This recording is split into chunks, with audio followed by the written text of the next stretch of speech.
Hello বন্ধুরা, আজকে আমি আবারও চলে আসলাম আপনাদের সাথে সম্পূর্ণ তেল ছাড়া একটি ব্রেকফাস্ট রেসিপি শেয়ার করতে। স্বাদে একদম অতুলনীয়, তাও আবার কোনো রকম ময়দার ব্যবহার ছাড়াই, শুধুমাত্র আটা দিয়ে, আর একদম তেল ছাড়া তো বটেই। স্বাস্থ্য সচেতন আছেন তাদের জন্য কিন্তু এটি একটি পারফেক্ট ব্রেকফাস্ট রেসিপি হতে পারে। তো দেখুন, এতটা পরিমাণে জালিদার হবে কিন্তু আপনাদের নাস্তা রেসিপিটা, তাও আবার মাত্র শুধু দুটো উপকরণ ইউজ করে, তাও আবার সব বাড়িতেই থাকে উপকরণ, খুব অল্প সময়ের মধ্যে। ভিডিওটা ভালো লাগলে কিন্তু অবশ্যই হাইপ করতে ভুলবেন না, আর লাইক করে জানাবেন কমেন্টে যে আপনাদের এরকম তেল ছাড়া রেসিপি খেতে কেমন লাগে। তো চলুন ভিডিওটা এবারে শুরু করা যাক। প্রথমেই কিন্তু আমি এখানে 1 কাপ পরিমাণে আটা নিয়ে নিয়েছি, গমের আটা। এরপর এর মধ্যে 1 চিমটি পরিমাণে লবণ আর 1 চামচ পরিমাণে আমি চিনি দিয়ে দিলাম।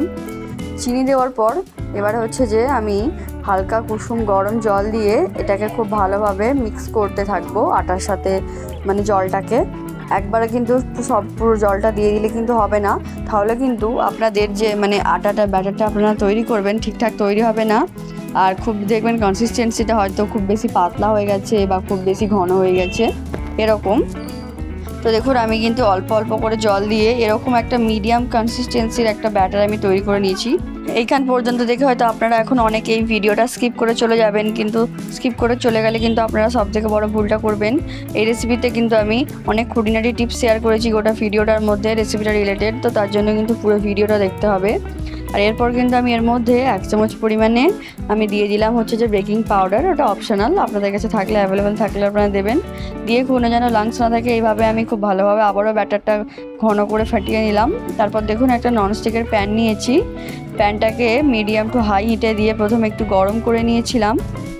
তারপর এবারে আমি হচ্ছে যে 1 চামচ পরিমাণে মেপে আমি ব্যাটারটা হচ্ছে এর মধ্যে দিয়ে দিচ্ছি। আপনারা শুধু একবার দেখুন কতটা পরিমাণে জালি জালি শুধু হয়ে আসছে। আর আপনারা হয়তো প্রথমেই দেখলেন আমি কিন্তু প্যানে কোনো ধরনের কোনো তেল দিইনি, তাতেও এত চমৎকার একটি জালিদার পিঠা আপনারা যদি বাড়িতে একবার তৈরি করে খান, বারবার তৈরি করে খেতে ইচ্ছা করবে, একদম মুগ্ধ হয়ে যাবেন, এতটাই সুস্বাদু হয় এই পিঠার রেসিপিটি। আপনাদেরকে আমি রেকমেন্ড করব যে যদি তেল ছাড়া কোনো ব্রেকফাস্ট রেসিপি খুঁজে থাকেন, তার জন্য কিন্তু অবশ্যই এটা তৈরি করে বাড়িতে খেতে পারেন, কারণ ময়দা কিন্তু আমাদের স্বাস্থ্যের পক্ষে অতটাও ভালো না। এটা কিন্তু সম্পূর্ণ ময়দা ছাড়া আটা দিয়ে তৈরি।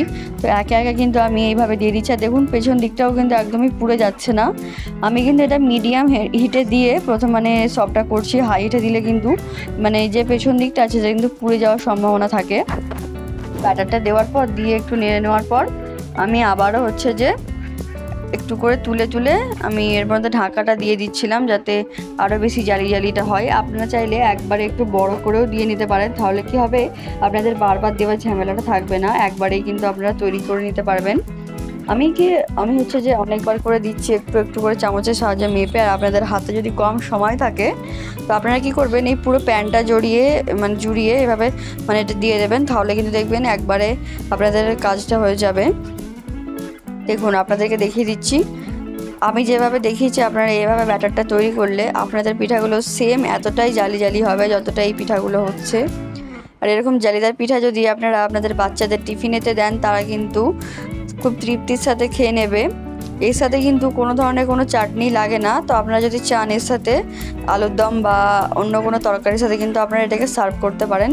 দেখুন, এই পিঠাটাতে জালি গোনা যাচ্ছে না, অসংখ্য পরিমাণে জালি জালি হয়েছে, দেখতেই পাচ্ছেন আপনারা। এবার আপনাদেরকে আমি দেখিয়ে দিচ্ছি কতটা পরিমাণে সফট হয়েছে। শুধু জালি জালি হলেই তো হলো না, পিঠাটা কিন্তু সফট হতে হবে। তো দেখুন, পিঠাটা একদম পুরো নরম তুলোর মতো, মুখে দেওয়ার সাথে সাথেই কিন্তু মিলিয়ে যাবে। হাতে করে দেখছেন মুড়ে কিন্তু এভাবে মুড়ে যাচ্ছে। ভিডিওটা যদি এখনও পর্যন্ত দেখতে থাকেন, চ্যানেলটাকে সাবস্ক্রাইব করে অবশ্যই পাশে থাকবেন, আর বেল আইকনটা টিপে দেবেন যেন সব ভিডিও আপনার কাছে সবার আগে পৌঁছে যায়। ভিডিওটা দেখার জন্য ধন্যবাদ।